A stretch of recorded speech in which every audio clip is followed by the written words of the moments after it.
اعوذ باللہ من الشیطان الرجیم بسم اللہ الرحمن الرحیم۔ اللہ تبارک و تعالی نے حضرت موسیٰ علیہ السلام سے فرمایا کہ اے موسیٰ، میں نے امت محمدیہ کے لیے 2 نور عطا کیے ہیں تاکہ ان سے 2 اندھیرے دور ہو جائیں۔ حضرت موسیٰ علیہ السلام نے عرض کی، اے باری تعالیٰ، یہ 2 نور کون سے ہیں اور 2 اندھیرے سے مراد کیا ہے؟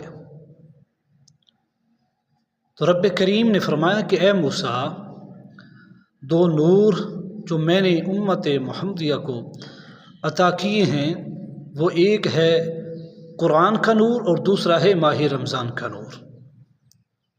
اس لیے کہ یہ 2 نور ایسے ہیں، فرمایا ان 2 نوروں سے 2 اندھیرے دور ہو جائیں گے۔ وہ کون سے؟ فرمایا ایک قبر کا اندھیرا اور ایک قیامت کی تاریکی ہے جو گنہگاروں پر ہوگی۔ تو فرمایا جو قرآن اور ماہ رمضان کے حقوق کو پہچانیں گے، یعنی ماہ رمضان میں قرآن پڑھ کر اس پر عمل کریں گے، بلکہ قرآن کو سمجھیں گے اور ماہ رمضان کے حقوق یعنی روزے رکھیں گے، تو اللہ تبارک و تعالیٰ کی عطا اور فضل سے یہ قرآن اور ماہ رمضان کی برکت سے وہ قبر کا جو اندھیرا ہے وہ بھی دور ہو جائے گا، اور جو قیامت کی تاریکی اس پر آئے گی رب تعالیٰ وہ بھی دور فرما دے گا۔